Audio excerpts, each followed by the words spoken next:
ग्लानि भवति भारत अभ्युत्थानमधस्य तदात्मानं विदाय परित्राणाय साधुचा दुष्कृतां संभवानी युगे युगे। જ્યારે જ્યારે પૃથ્વીની અંદર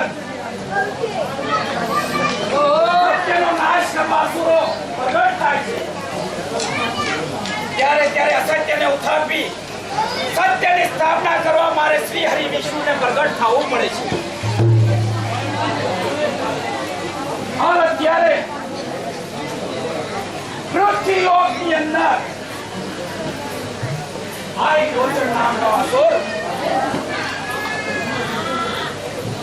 લોકોને ના હક સતાવતો હતો। એક વાર આયલોચને એક વૃદ્ધ ડોશીમાનું માળખું હળો ફોડી નાખ્યું। ત્યારે તે ડોશીમાએ કીધું, અરે પોતાની જાતને જો એટલો બળવાન માનતો હોય, પોતાની જાતને જો એટલો સુરવીર માનતો હોય તો તારા પૂર્વજોને મારનાર, તારા પૂર્વજોને હરનાર શ્રી કૃષ્ણ જીવતો છે એની પાસે જા। આયલોચન નામના અસુર વિચાર કરી તેને એક 36 ખાનાની એક એવી પેટી બનાવી।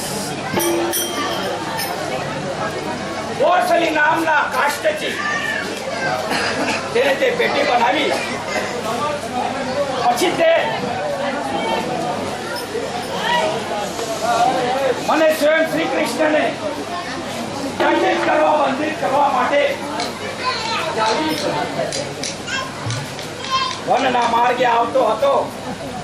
મેં સ્વયં શ્રી કૃષ્ણએ જાણી લીધું કે ખરેખર આયલોચન મને બંધી બનાવવા માંગે છે। મેં એક વિપ્રનો વેશ ધારણ કરી પોતે હું શ્રી કૃષ્ણ એ આયલોચનના અસુર પાસે જઈને પ્રગટ થયો અને એને કીધું કે તમે મહાભગવાન લાગો છો, માસુરવીર લાગો છો, પરંતુ આ તમે આ પેટી ઉપાડીને ક્યાં જઈ રહ્યા છો? ત્યારે આયલોચને મને કીધું કે શ્રી કૃષ્ણ જે મારા પૂર્વજને હરનાર એને હું આ પેટીમાં બંધી કરી અને દંડિત કરવા માટે જાઉં છું। તરત મને યુક્તિ આવી અને તે યુક્તિ પ્રમાણે મેં પોતે આયલોચનને કીધું, ખરેખર મેં શ્રી કૃષ્ણને જોયા છે, એ તમારા જેટલું જ શરીર ધરાવે છે। જો તમે આ પેટીની ઉપર આ પેટીમાં પ્રવેશી શકો તો મને એમ લાગે છે કે ખરેખર કૃષ્ણ પણ આ પેટીની અંદર પ્રવેશી જશે। જો આવું તમે નહીં કરો તો તમારી આ મહેનત નિષ્ફળ જાય છે। અને મારા ચતુરપણાના વેણ સાંભળી આયલોચન ભયભીત થઈ ગયો અને તેને એમ લાગ્યું કે ત્યાર પછી તેને તે પેટી ઉઘાડી। જેવો તે આયલોચન તે પેટીની અંદર પ્રવેશ્યો તરત જ બહારથી મેં બારણું બંધ કરી દીધું અને કીધું, અરે મોર, જે શ્રી કૃષ્ણને તું શોધવા, જેને બંદી બનાવવા, જેને દંડિત કરવા જઈ રહ્યો છે, તે શ્રી કૃષ્ણ હું સ્વયં છું।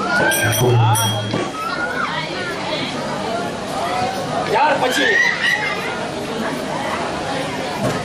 આયલોચન અસુરને મારો અને એનો નાશ કરવો એટલો સહેલ નહોતો। એના માટે એક સક્ષમ સમયની જરૂરત હતી। એ સમય પ્રમાણે જેનો નાશ થાય એવું હતું। એટલા માટે આયલોચનના જે પેટીની અંદર મેં બંધ કરેલો હતો, હું તે પેટી લઈને દ્વારકામાં લાવી। સેનાપતિ સિપાહીઓને ખાસ હિદાયત કરી કે જોજો આ પેટીને કોઈ ઉઠાડે ઓરડાની અંદર તે પેટી ફેલાવી। અમુક સમય બાદ મારી બેન સુભદ્રા એને એમ લાગ્યું કે ખરેખર મારા ભાઈ શ્રી કૃષ્ણ મારા માટે કોઈ ઉપહાર લાવ્યા છે, તો લાવ હું ખોલીને જોઉં.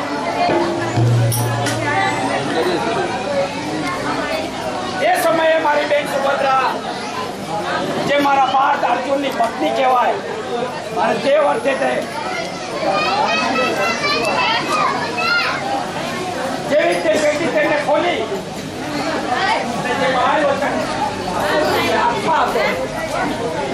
તે મારી બેન સુભદ્રાના ઓદરમાં પ્રવેશી ગયો. તેની મને ત્યારે ખબર પડી કે જ્યારે મારી બેન સુભદ્રાને પ્રસ્તુતિ નથી થતી, પછી મારી બેન સુભદ્રા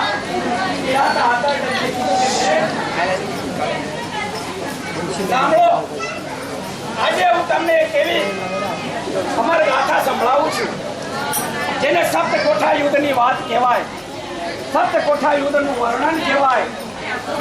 દેવ, દાનવ, ગાંધવ, માનવમાં આ સપ્તકોઠા યુદ્ધ કોઈ જાણે છે. તો આજે આ સપ્તકોઠા યુદ્ધની વર્ણનની ગાથા હું તમને સંભળાવું છું. તમે સાંભળો, જેથી તમારી પીડા પણ ઓછી થાય અને વાર્તા સાંભળવામાં ધ્યાન લાગે. મારી બેન સુભદ્રાએ કીધું કે ભલે ભાઈ, તમે તમારે સપ્તકોઠા યુદ્ધની વાત ચાલુ કરો. બેન સુભદ્રા, સપ્તકોઠા યુદ્ધ એવું કહેવાય કે જેને જીતવું છે એવું નથી. પ્રથમ કોઠો જેને માટીનો કોઠો કહેવાય,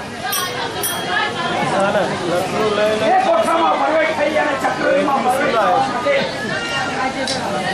ઉત્તર દિશાથી પ્રવેશવું જોઈએ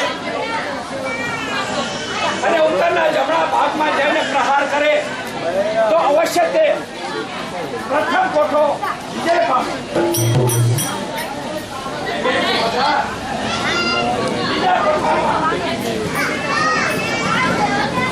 જેને ગારાનો કોઠો કહેવાય, પશ્ચિમ દિશાથી પ્રવેશવું જોઈએ. લાલ ધજા ફરકતી હોય, સેનાઓ સાથે હોય અને આ પ્રમાણે જો પ્રવેશ કરે તો તે નક્કી પ્રવેશ પામે અને યુદ્ધની અંદર તે વિજય પામે.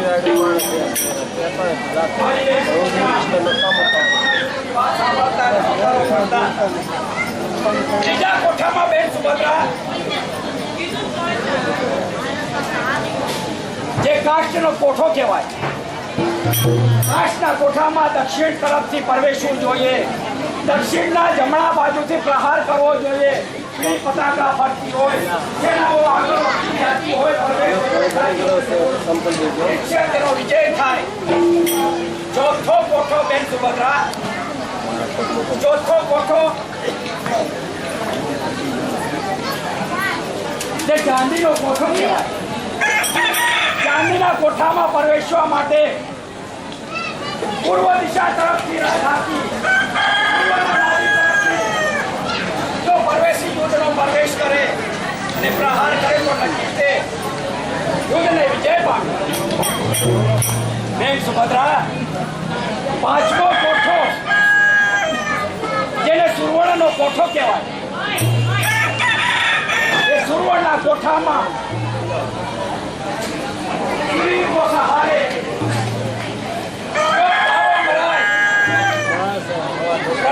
પશ્ચિમ દિશાથી પ્રવેશી અને પશ્ચિમના જમણી બાજુથી જો પ્રવેશી અને યુદ્ધનો પ્રહાર કરે તો નક્કી તે વિજયને પામે. છઠ્ઠા કોઠામાં બેન સુભદ્રા, જે પંચધાતુનો કોઠો કહેવાય અને પંચધાતુના કોઠામાં દસે દિશાનો વાસ હોય. ચારો તરફ નજર ફેલાવી યુદ્ધનો પડકાર કરી શંખનાદ નાચતો હોય અને ગુંજતો હોય. છઠ્ઠા કોઠાનું યુદ્ધ જીતવું તે સહેલું છે. કેમ બેન સુભદ્રા? જ્યારે મેં બેન સુભદ્રાને છઠ્ઠા કોઠા સુધી વાત કરી અને બેનનો હોકારો ન આવ્યો એટલે મને એમ લાગ્યું કે ખરેખર બેન સુભદ્રા સુઈ ગયા છે.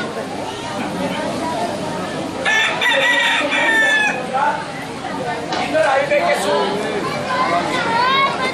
ત્યારે કાંઈ મારી બેન સુભદ્રાએ અવાજ ન દીધો, કારણ કે તે સમયે મારી બેન સુભદ્રા નિંદ્રાને અવશ થઈ ગયા હતા. પરંતુ મારી બેન સુભદ્રાના ઓદરમાંથી અવાજ આવ્યો કે મામાજી, તમારે કારણ કે 6 કોઠા યુદ્ધ ની ગાથા અને તેનું વર્ણન મેં સાંભળ્યું છે. બસ અને આ 7 કોઠાનું યુદ્ધ નું વર્ણન કહો તે પણ મારે સાંભળવું છે. જ્ઞાન દ્રષ્ટિથી મેં જોયું એટલે મને ખબર પડી કે ખરેખર જે આયેલો ચરનો આત્મા હતો એ મારી બેન સુભદ્રાના ઓદરમાં પ્રવેશી ગયો હતો. મારો ભાણે નહીં પણ આયેલો ચરનો આત્મા બોલી રહ્યો છે. અને તે સમયે મેં 7 કોઠા યુદ્ધની વાત યથાવત કરી, બંધ કરી. જો એ વખતે મેં 7 કોઠા યુદ્ધની વાત કરી હોત તો મારી બેન સુભદ્રાના ઓદરમાંથી મારો ભાણેજ છે, પરંતુ તે અસુરનો આત્મા છે. અને 7 કોઠા યુદ્ધનું વર્ણન તેને જાણી લીધું તો નક્કી આ પૃથ્વીની અંદર નાશ કરવા એક મહાપ્રકોપ થાય અને કદાચ મારું મૃત્યુ પણ થાય, પરંતુ નહીં. તે વાર્તા બંધ કરતા તદુપરાંત અત્યાર સુધીમાં મારો ભાણેજ જે અભિમન્યુ છે આજ 12 વર્ષનો થઈ ગયો છે. તો તે અભિમન્યુ સકળ મારી બેનનો દીકરો, સુભદ્રાનો દીકરો, મારો ભાણેજ થાય, પરંતુ તે અસુરનો આત્મા છે. અને હું સલાહ કહું છું કે યદા યદા હિ ધર્મસ્ય ગ્લાનિ ભવતિ ભારત તદા આત્માનં સુજાણ્યં પરિત્રાણાય સાધુ ચ દુષ્કૃતમ ધર્મ સ્થાપના થાય સંગ ભવાની. અને આ ધરતીની ઉપર સત્યનો વિજય કરવા માટે મારે સત્વરને દાદરા પણ તોડવા પડે છે. તો લાવ, જે મારો ભાણેજ અભિમન્યુ જે અસુરનો આત્મા છે, આ લોચનનો આત્મા છે, તો અર્જુનને પાતાળ વિશે લઈ જઈ અને પાછળથી તો 7 કોઠા યુદ્ધ રચાવું અને તે 7 કોઠા યુદ્ધ પાંડવોને કૌરવો વચ્ચે હશે અને તેમાં જો અભિમન્યુનું મૃત્યુ લાવું તો જ મારું નામ શ્રી કૃષ્ણ ભગવાન.